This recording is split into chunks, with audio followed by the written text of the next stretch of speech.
भगवान के प्रेम के मार्ग में चले तो बार बार प्रसन्नता होती है, रोमांच होता है, हृदय प्रफुल्लित होता है, गदगद होता है। भागवत, गीता, रामायण ये पढ़े और अर्थ की तरफ ख्याल करें तो उस भाव से भावित होकर प्रसन्नता, शांति, मुदिता, मुग्धता होती है।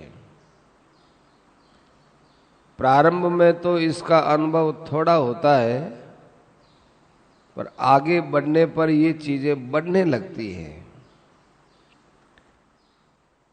और ये चीजें बढ़ती बढ़ती समाप्त भी नहीं होती, बढ़ती ही चली जाती है। विरह और व्याकुलता के मार्ग में हमको भरत जी और गोपियों का अनुसरण करना चाहिए। युधिष्ठिर जी महाराज में विरह और व्याकुलता नहीं थी।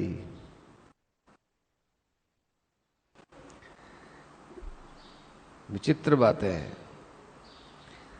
भरत जी प्रतीक्षा करते हैं, दुखी होते हैं, चिंता करते हैं, विलाप करते हैं। ये प्रेम की एक अवस्था होती है। अपने पाप, अपने अवगुण, दूसरों के गुणों को याद करते रहते हैं। मैं क्या करूं, मैं पापी हूं, इसी कारण से भगवान नहीं आ रहे हैं। ऐसे ऐसे भरत जी के मन में विचार आते थे। अपने को भी भगवान के सामने एकांत में रोना चाहिए। एकांत में बैठकर भगवान से प्रार्थना करनी चाहिए। हे भगवान, ये मानव शरीर आपसे मिलने के लिए मिला, आपने दिया तब मिला, और ये मेरा जीवन व्यर्थ जा रहा है। फिर कब मिलना होगा? ऐसे अंदर घबरा करके व्याकुल होवे। जैसे एक मित्र मित्र के बिना व्याकुल होता है, जैसे पतिव्रता स्त्री अपने पति के लिए व्याकुल होती है, अथवा आदर्श पति अपनी सेवा परायणा पत्नी के लिए व्याकुल होता है, ऐसे भगवान से मिलने के लिए व्याकुल होना चाहिए। इतनी व्याकुलता हो कि उसको हम सह न सके, ऐसा भाव बनना चाहिए। हम तो ये कहते हैं एकांत में आप भगवान के सामने भरत जी और गोपियों की नकल करो।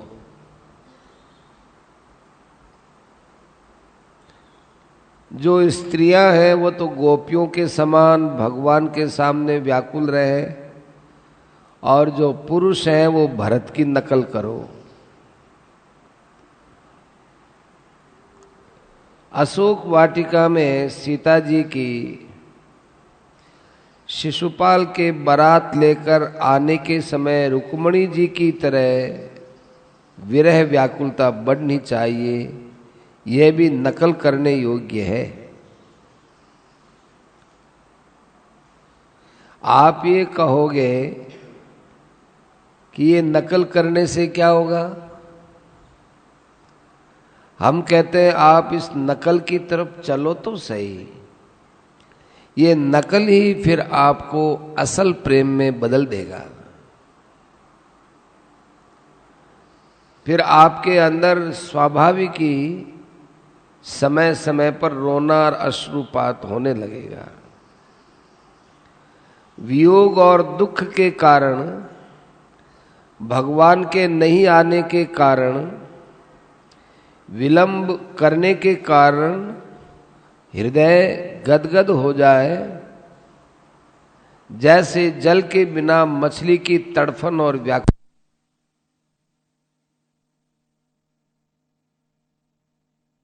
जैसे ऋणी आदमी को रात्रि में नींद कम आती है, दिन में चैन नहीं पड़ता है, ऐसा भाव रहना चाहिए।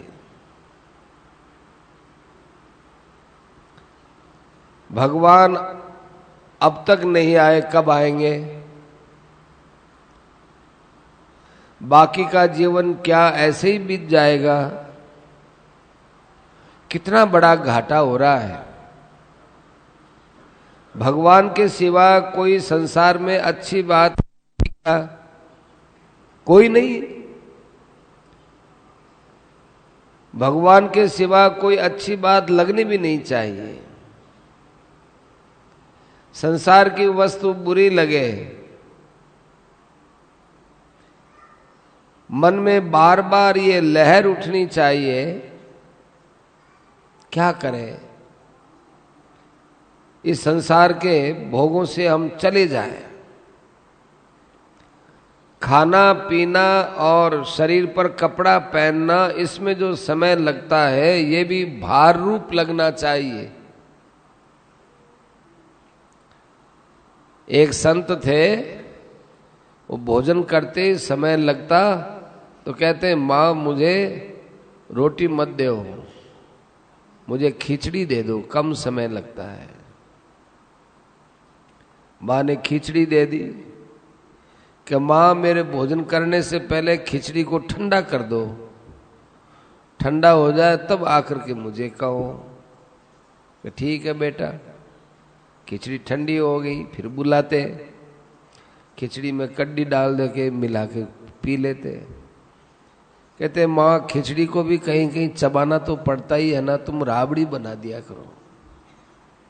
वो राबड़ी पी लेते और वापस भजन में बैठ जाते।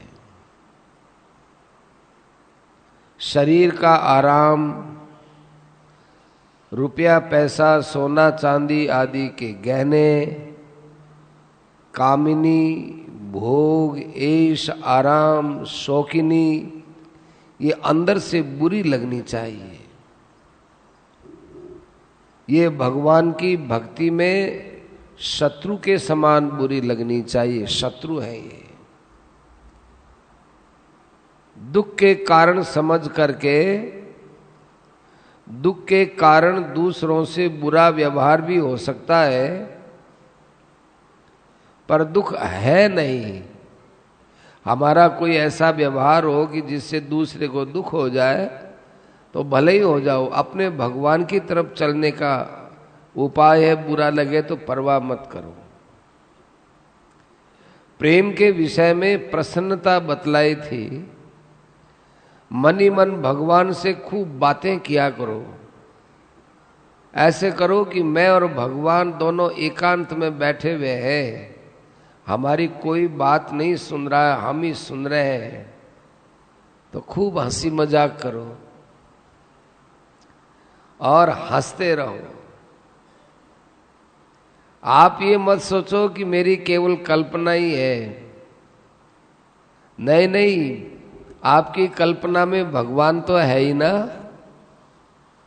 कल्पना अंश झूठा हो सकता है, पर भगवान झूठे नहीं होते। जैसे सोने की खान में पत्थर और सोना मिला हुआ रहता है, तो हम लोगों को वो एक पत्थर का टुकड़ा दिखता है, पर सुनार को उसके अंदर सोना दिखता है, ये सोना है। हम लोग उस पत्थर को यूं ही फेंक देंगे, पर सुनार उसकी मनचाही कीमत देगा, क्यों? उसको सोना दिखता है। ऐसे भगवान को अपनी कल्पना में भी देखो कि भगवान है, उनकी आशा करो, प्रतीक्षा करो। आज नहीं आएंगे तो कल आएंगे, दूसरे दिन के आएंगे। आज नहीं आएंगे तो कल आएंगे, वो तो आएंगे, उनका काम आने का ही है। खूब विश्वास रखो। प्रहलाद जी ने भगवान को बुलाया नहीं था, भगवान अपने आप आए। नरसिंह मेहता को भगवान पर इतना विश्वास कि कोई चिंता नहीं, बारात लेकर पहुंच गए। वो बारात लेकर नहीं, अपने मायरा लेकर, मायरा तो कुछ था नहीं, पहुंच गए। भगवान के साथ मन ही मन में मिलना होता रहे और रोमांच होता रहे। ये मन में भाव ही मत आने दो कि मैं और भगवान अलग अलग है, दूर है। नहीं, भगवान तो मेरे साथ ही रहते हैं। मन में यही बात मानो कि भगवान से मेरी खूब बात होती है। ऐसे प्रसन्नता में, शांति में, प्रेम में मुग्ध होत करके रहे। फिर आगे विरह व्याकुलता की बात आती है। जैसे कोई भगवान के लिए विरह व्याकुल हो जाए, भगवान के बिना अपना जीवन भार रूप मालूम दे और वो घबराया हुआ सा रहे, यह उसकी बहुत ऊंची स्थिति होती है।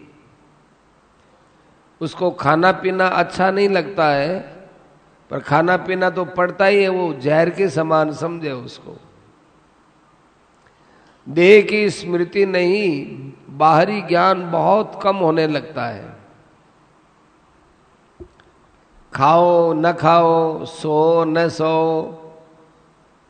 लज्जा भय कुछ भी नहीं होता, निर्भय होकर रहता है।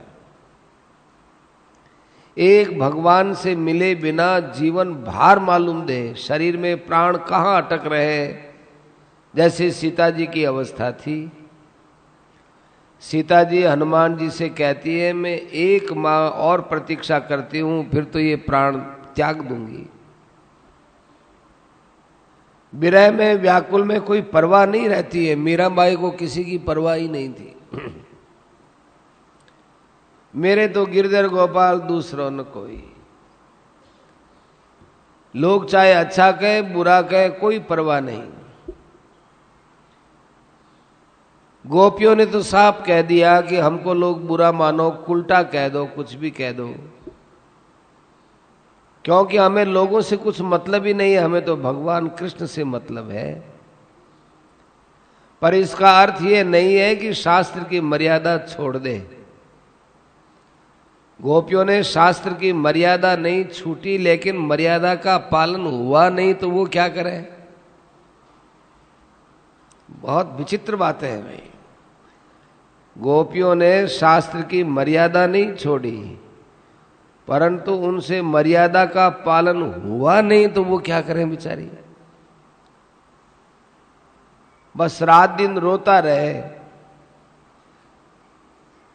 वे दो गोपियां अपने में कमी मानती हैं कि हमारे में कोई कमी है, और कभी कभी प्रेम में भगवान को भी खूब उलाना देती है। कैसे उद्धव जी को बोलती हैं, वो भगवान पर खूब उलाना रखती हैं।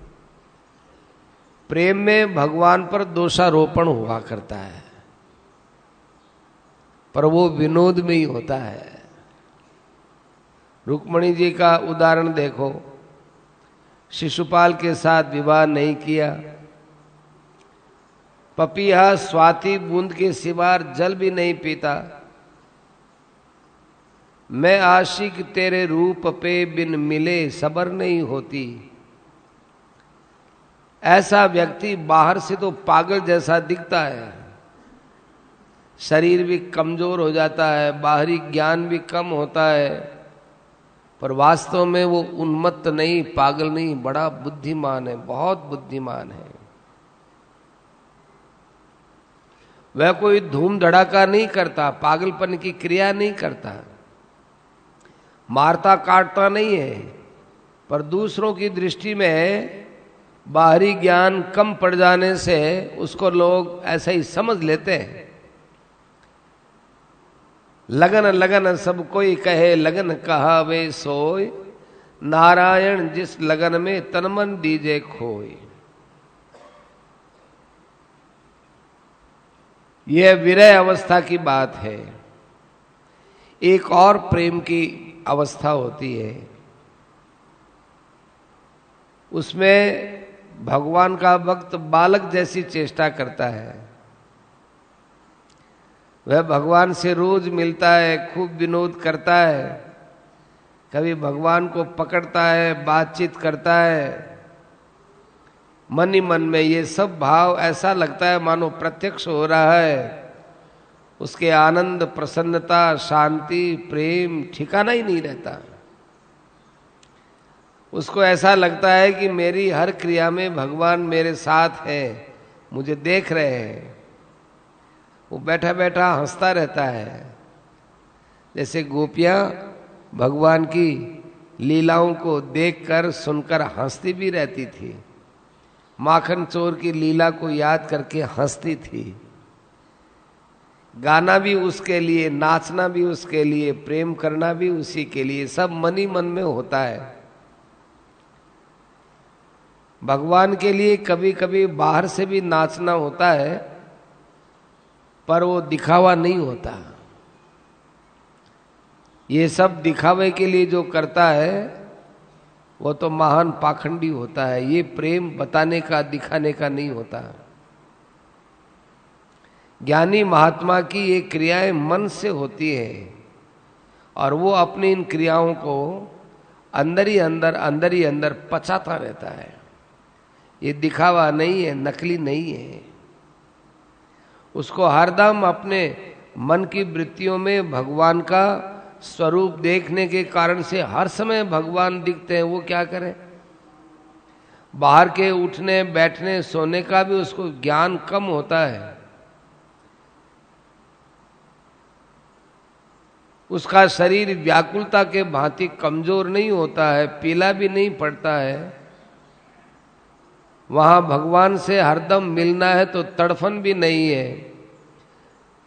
व्याकुलता में तड़फन होती है, यहाँ तो अपार शांति, अपार आनंद, अपार विनोद, अपार क्रीड़ा होती है। मत चित्ता मदगत प्राणा बोधयंत परस्परम कथयंतश्च माम नित्यम तुष्यंती च रमंती च। हर समय प्रसन्नता और शांति रहती है।